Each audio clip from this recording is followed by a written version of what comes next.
Everybody, Pinky has a lot of interesting stories to tell you about this scam for newcomers because she's been scammed, or at least tried to be scammed by other people as soon as she got here, landed in Canada. She's been here for a few months now. So, Pinky, enlighten us. Hi. So there are so many groups on the Facebook. So when you come to the new country, you try to add yourself to all the groups, as many groups as you can to have social contacts and to interact with the people and want to know about the things around here. And there are a lot of job posting there where they tell you that they want somebody to help them with their workload. And the main things are the key points, because I know about it now, that they want somebody who can reply to their mails, make do travel reservation and these kind of things. And then they will ask you to download one app, may say Telegram or something, and they will ask you the questions about your qualification. And they just try to be, they try to be sound professional when they are not. And they will give you the appointment letter and it will be on the letterhead. But the interesting thing to note is that there is no website, address or telephone number of the company. It is just the logo. And when you try to find it over the web, if that company is real or not, that company is US originated. It has no office in Canada. So when I get up my first proposal, I try to find it if it is a scam or real. I get to know that it was a scam. Then when the other person approached me with the same thing, I asked him that I want in-person interview kind of thing, and he told me that his office in USA. Obviously, I live in Canada, I can't go to USA, and they are offering you more than minimum wages, like 25 to $30 an hour, which is actually too much. And especially for the people who are looking for the job or desperate or something, then they will ask you to scan. They will send you a check. You just need to scan it through your bank. They will ask you about like which bank account you are holding here and all, and then they will ask you to cash that check just to see that if you can do these things or not. Another interesting thing, one person told me that we will help you to buy printer, computer, and these kind of things. And you just give us the money and something like that, that they will be giving me the check. I will be buying the things and then I need to return them the rest of the amount or something like that. Then I get to know, okay, all these things are scam. Basically, they want you to maybe pass their check. This is something fake. I'm still get to know about it, but I really want people to be sure about it. If they are paying you more than the minimum wage and the offer is really lucrative, then it is surely a scam. If they are asking you for your bank details and which bank you're holding your account with, it means that there is something fishy about it. So do not get into these traps, because when you are desperate and looking for a job, you are ready to do anything. And when we are new in the country, we hardly have any idea about the laws, how banks work here. So I really want people to just be aware of it, because I know that too many people have become victim of these things. Touch wood, I was being saved, and I really want to spread this word that all when they ask you to help them with the they want you as a virtual assistant, they are paying you a lot of money and they are asking about your bank details. It is a scam for sure. So if you really want to confirm if it is a scam or not, ask for the in-person interview. If that person is ready to meet you in person, they are giving you their official address and they are asking you to come and visit their HR or something, then I'm sure that that is not a scam. Very, very interesting point of view. And thank you for sharing this information. Any other scam, any other things that you want to share? Because the moment you got your phone here, I'm sure you start receiving links and FedEx delivery, the click on this link, and there's different calls, like recorded calls. So there's so many scams happening in Canada that But you. I have never seen these scams. I've never heard of such scams in India. Like it, you know, I'm sorry to say, but sometimes I feel that it is a land of scam. A few days ago, I got a message that $450 have been credited to my Interact account, and just click this link and something like that. Then I checked my account. I did not receive any email. It was just a SMS. And I was like, seriously, they try to scam you whatever the way they can. I Exactly. went to it's an interesting thing to tell. Like I was filling the gas in my car and it was my first time here. So there must be something called car wash or something. So when I paid the amount, I found that I have paid $20 extra. I went to the gas station office and I told him that I paid $20 extra and I don't know why.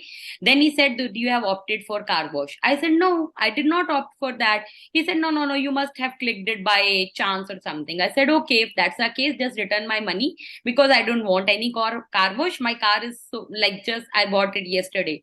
I don't need any car wash or something." He said, "No, that is not possible. I cannot return you the money or something. You have to take the car wash." I came home, then I put a mail to that car wash company that this have been sold me, in a wrong manner or whatever. So you guys have forced me this amount. And then they said ki okay, then they asked me, I got a reply for the mails after 4 days, and they asked me that I can collect my amount or something. And then they paid me $20 back. And then I got a call after 2 or 3 days that who was the guy on the gas station who told you that you are not eligible for that. Wow. Then another case I want to share that I booked a Merc through Sobeys Hamilton showroom, and I paid them $500 as a token money, and they told me that they will be going through all the car history and safety check and all, and then I can pick the car. When I came home, I changed my mind that I don't want this car, and then I wrote them back that I want my money back because they told me that they will be refunding me. It took me a month to get my money back. Wow. They stopped answering my call. Then the guy who was talking to me, I get to know that he's on leave or something, but he was not coming over the phone. I kept writing them the emails. Nobody replied to me. But it was like $500. It was not a small amount for me because I'm a new immigrant. Then one day I called them and I said, okay, fine, I'm coming to your showroom because it's been a month now and you are not refunding my money or something. They said you paid us cash. That is the reason. I went, okay, fine, just refund my money in cash. I don't want any check or something. Then I threatened that lady because it's been a month. I'm calling, I'm writing emails, and nobody is listening to me. Then she told me, okay, fine, like I'll be refunding your money. You don't need to come to me. I will be sending you the check through courier or something. So, like, it is very difficult, like when everybody try to, make the advantage of the thing that, you Well, are new here. the story you shared about the gas station was new to me as well. Like it's, I've never seen something like that. Usually, when you go to places like actual places, they act proper. Like they don't try to force you into buying something, or they. But this was new. But I really want to tell that Canada is a country, if you really force people to give your money back, if you are constantly writing them mails or making phone calls, It will they happen do, eventually. Yeah, they do make your refund. So exactly. unless and until you won't ask for it, maybe you will never get it. It was not about $20. It was about that you forced this amount on me. The feeling, yes, exactly. The feeling, even if it's $1, if it's a bad feeling, you carry that feeling with yourself. If you want a revenge. I went to a pizza. I live on a lakeshore road. So there are all the shops on the road, like, at a walking distance. I bought a pizza and he told me that, if you will be paying, it was topping wise. Till 3 topping, I would be paying this much dollar. And for 6 topping, I will be paying this much dollar. And then they said that you can have half and half veg pizza and half non-veg pizza. It was quite a large pizza. And I had some guests with me. So we bought like half veg and half non-veg, and 3 topping in veg and 3 in non-veg, and she charged me for 66 toppings. We paid the bill, and later I count the amount, and I just questioned. I said, you charged me for 6 topping. She said, yes, because you took 3 in veg and 3 in non-veg. I said, no, it was about 6 in veg and 6 in non-veg. We had a good debate, and the owner came and he said, like, okay. I said, you only suggested me to take 3 toppings, then it will be cheaper. So I took 3 topping instead of what I actually wanted to buy. And he said, no, she's new, she doesn't know things here, and he refunded my money. Mhm. Interesting stories you have. I would love to talk to you forever and get all these happening, but hopefully, probably we can meet again in a few months. Then you will have more Yeah. stories to tell, and that's good because these are fresh stories. So a lot of people who just land here, they have new experiences that probably when you after a few years you don't pay attention or you forget or it doesn't tick that as much.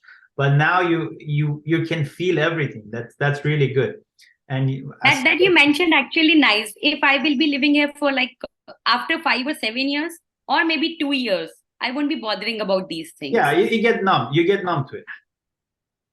But After yes, a I while, really you don't want, like, feel it. even if you are old here or whatsoever, but every single penny counts, and money saved is money earned. Then why to waste money, even if it is $10 or $20?